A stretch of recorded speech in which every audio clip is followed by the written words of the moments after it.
This morning. conference will Good now morning. be recorded. So I guess we should start. Last year we did a webinar on the content of the EFIC pain exam for physiotherapists. And this year I have the pleasure to interview Deborah Davey, who did the exam last year and who I haven't seen since the EFIC conference in Valencia, where she received her pain diploma. Deborah, welcome.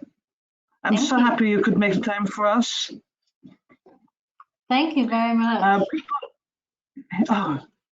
People really want to know why you sat the exam. Could you tell us why you chose to take the pain exam? Well, yes, I had a very basic pain science knowledge, and I wanted to better understand how I can meet the needs of my patients, as well as learning more in depth about pain neuroscience, and more powerfully, how I can better have better patient outcomes. So I really wanted to investigate how I could increase my knowledge and therefore my patient impact. Thank you, but why the EFIC pain exam? Well, there aren't a lot of, in the US, I'm in the US, there aren't a lot of tools, etc., that I know of. I mean, I know there's a lot coming out of Australia and know a little bit about what's coming out of Europe, but the only main certification in the US is one by Dr. Adrian Lowe, which is like over 2 years approximately. There's various workshops, but there's really no specialization for pain management. And so what I liked about the EDPP is it walked me across the lifespan of patients with chronic pain, and it helped me develop a better, assisted me with tools and clinical reasoning to better understand the mechanisms that was causing chronic pain or persistent pain in my patients. It's also very clinically applicable. I could go and read a few of the journals and the books and stuff that I'd learned, and I can go and investigate this with my patients. Also, it's a self-study program, which means to say I could look at it during my lunchtime or in the evenings. I read several papers, and most importantly, it's financially affordable. I mean, the curriculum's free. All you have to do is pay for your exam and getting there. So to me, it met my needs of knowledge-based and how I could better understand the factors that cause chronic pain in my patients. Thank you. Now, you're a really experienced clinician, Deborah. Did you feel you had to study a lot? Well, I came on to the webinar that you did last year, which was about the same time, and the exams in April, and I just was very systematic about putting together a study plan. I read all the articles, I bought a couple of books, I went to the library, but I was very systematic. I knew it's what I wanted to do. And I think I was the only person from the US who was doing this. But it would have been nice to have had a study group to do that with. But I bought this book, which you're in, Dr. Wittink. Okay, yes. It's a book by Kathleen Sluka. It's got a lot of really great researchers and professionals who do with chronic pain. And I have like 2 binders full of all the literature that you sent in the curriculum. There's also great videos online on the EFIC platform, educational platform. So I used all that, but I was very, very systematic in my study plan because I knew it was only going to be like 2.5 months. And having a basis in pain neuroscience, I felt that I could achieve this. All right, so you did read the entire curriculum list, did you? Yes, I did. Did you really? Did. All hundreds. I read them all. I wake up at 3 o'clock in the morning. You know, if I woke up, I would read a couple. I organized them in binders, and it was extremely useful and very informative. So thank you. And in hindsight, did you really think you needed to do all that? Because the curriculum list is meant as a kind of indication of what you could read, not what you have to read. I think it depends on your knowledge base. There was certainly areas that I felt that I was very poor on, and I used the curriculum to supplement my reading. So for me, it was something I enjoyed doing. So maybe you have a better knowledge base than what I had. You may not have to do as much as I did, but I really wanted to make sure that I passed the exam. So I worked hard for it. And it was in 2.5 months. So it's like there were some people there who'd been studying for a year and they took the exam, and whether you take it now or whether you take it next year, I think it's just an amazing curriculum and amazing educational an educational journey. Thank you. Now, how about the exam itself? What did you think? Because there's 3 components. It's the multiple choice. Did you think that was hard? It was challenging, but appropriately so. I mean, it really tests your knowledge, but I think that knowledge is important if you want to apply what you've learned. And I think that was one of the reasons why I took this EDPP, was because I wanted to have a greater understanding of the mechanisms of the pain of my patients and all those multiple factors. It's, from what I remember, it was sort of divided into, there was a STEM and then there was questions around that STEM. But I think if you study and you know your neurophysiology and your psychology, I think it's achievable. Yeah. And then there's the clinical cases you did. Yeah, I love that piece the most. I really did, because it's about. Because it's something it's something you do every day. I know my patients. I know what was wrong with my patients. I could clearly express how I treated and the interventions I used. I had a wonderful panel, and I really enjoyed that part of it, I have to say. And you sent in some wonderful case studies you did. Oh, thank you. Thanks. Yeah. And then there was the clinical skills. The clinical skills, how about those? Because we gave you a model, a person who simulated being a pain patient. I think that's very logical. I mean, if you're assessing any orthopedic or neuro patient, you're going to hit the marks with that. I did make a little faux pas in that I was asked to do a neurotension test, and I went and did it, and all of a sudden I went, wait, that's not what he asked for.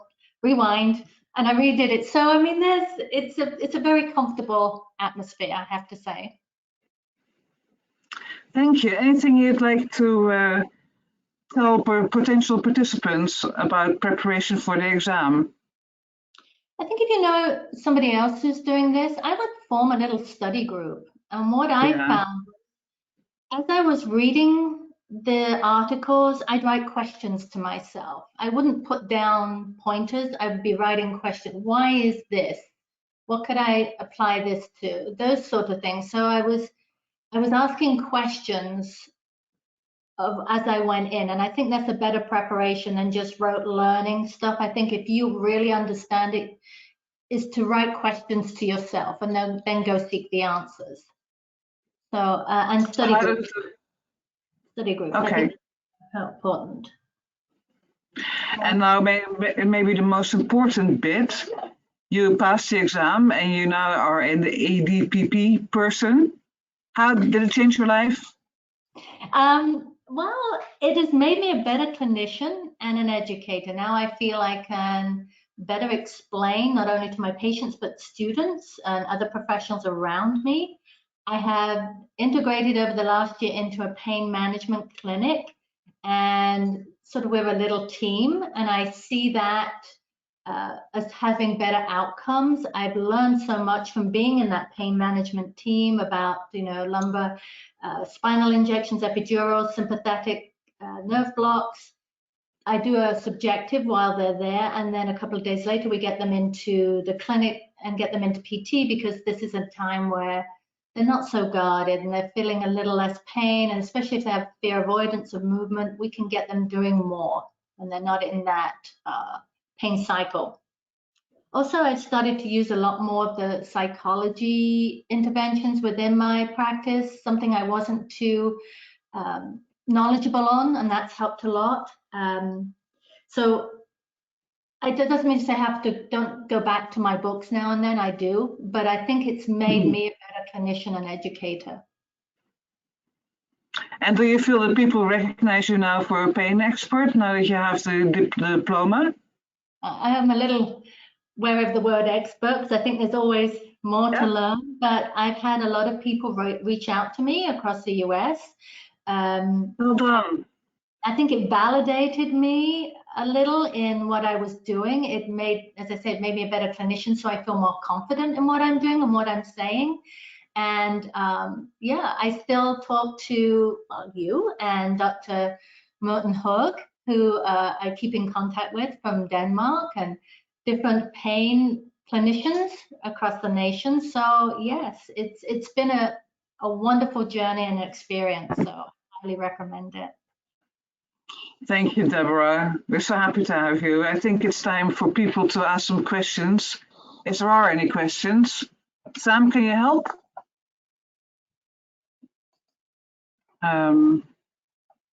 So I can't see any questions right now, but maybe just while we're waiting, I can ask a couple of questions myself. Deborah, how did you feel that your experience was compared to the other participants of the year you took it? Do you feel that your experience was typical, or did people have different views? I think we all came from different walks of life. Some people had been studying for a year or more, and I felt that they had maybe a little bit more confidence than I did, but I'm always nervous at exams, I really am. But when we spoke together, it's sort of, we became united as a group, and I think that was so cool. I mean, we'd all sit there going, oh no, I wonder what the next session's going to be like, and we all came out there, high-fiving and went for drinks, and it was a really wonderful experience for me. I'm always nervous though, pre-exam of anything, always nervous. This idea of study groups that you refer to, looking at the number of people that take the exam, I don't know if we're going to find big groups in each country for each year, but I wondered, do you think it would be a good idea if we put the different participants in contact with each other in advance of the exam? Would that help, do you think? I think, yes, I do, because that, again, I think it's asking each other questions on maybe topics that they've revised or learned. I mean, as I said, mine was, I really planned out my study, and if the groups did that, plan out their study, and maybe ask each other, send each other emails or texts on random questions. I think that might help the participants, because you don't know what's coming in an exam, but if you're well prepared to go, oh,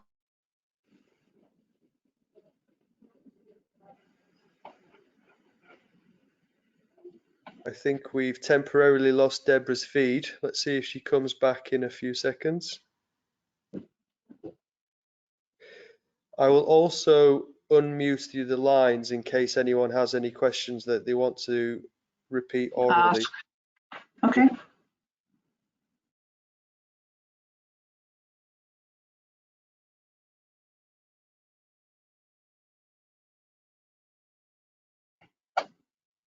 Is there anyone who has a question?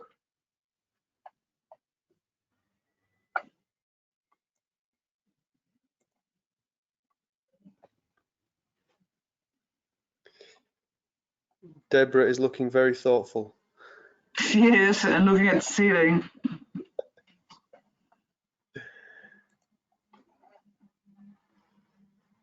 Okay, I think Deborah's lost her connection, but hopefully she will come back shortly. I hope so. So are there people out there who have questions?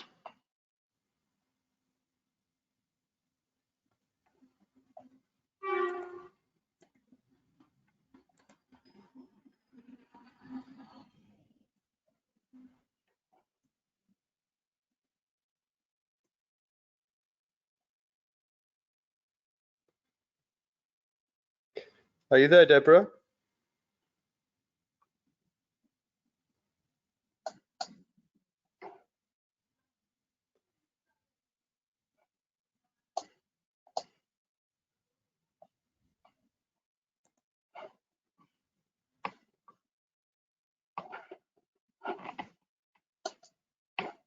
I have a question from Dirk Biegs. How do you exactly know what you have to study in advance? Well, like Deborah said, there is a list for what to read, potentially to read on the site. It's a long list, and therefore we said it's not mandatory to read everything, but it can help you. And what Deborah said is she just started reading all of it. And if you do a little bit every day, you will get through it, but you don't need to. Does that answer your question? Maybe I can add to that, Harriet, as well, that this year we've also got a section of the EFIC website where we list the various videos hosted on our education platform that would be relevant for participants for the EDPP. So that might be a nicer way of preparing for the examination, but likewise, it's not prescriptive. We're not mandating that you watch every single one of these videos, but it is material that might help you catch up on some of the areas that you might not have studied for some time. Deborah, we had one question while you're away, but I'll just ask maybe one more question from my side. As an American, sorry, I don't know if you're based in Canada or if you're based in the US, but as someone who's based in North America, the examination is called a European examination, and EFIC is a European organization. And what made you choose an examination that was based outside of North America, and do you feel that it has relevance for your work outside of Europe? Absolutely. I mean, I chose it purely because I wanted something to assist me in my learning. And there really, as I said, there really isn't anything here. We don't have a specialty in pain management, and the only one that I know of, and I preface that, the only one that I know of is Dr. Adrian Lowe's, who's like a 2-year program. So there isn't anything that mimics this, and I feel we should have something like this in the US. I'm in the US. I'm in Chicago, and because of that, I reached out to Europe because I came across this in some other articles I was reading, and that led me to the European Pain Federation, and then I found this exam online. So I really felt that it gave me something that was missing here. I don't know what the future holds, but I do hope something, even if it's a link between the two, happens in the US, because I think it's very valuable. Okay. Let's see if we have any more questions by the chat function, or if anyone wants to speak on their microphone. We've opened up the lines.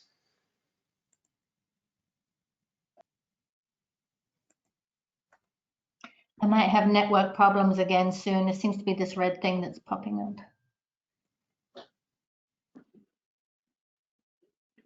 up. We don't seem to have any questions, Sam. Okay. Well, unless we get any in the next few seconds, just for everyone that's on the line now, in case you didn't catch everything, you want to watch it again, you want to share it with your colleagues, we will be circulating the video on our website and maybe via MailChimp again. So you will get hold of this this webinar, and maybe you can catch up with it then. And if you've got any questions that you want to send to us directly, feel free to write to the normal EFIC website email address, which you can find online. And I would encourage all the participants, just do it. It's a great experience and a wonderful journey. And if you decide to do that, hopefully I'll see you in EFIC in Dublin in 2021. And I'll be clapping as you receive your diploma. And that's an awesome conference to go to. Thank you, Deborah. See you there. Yep, see you. Last chance, anybody, any questions? Okay. Okay, so close down. Thank you. Thank you very much, everyone. Thank you. And hopefully we'll see you in Leuven on the 18th of April 2020. Thank you. Bye-bye. Bye.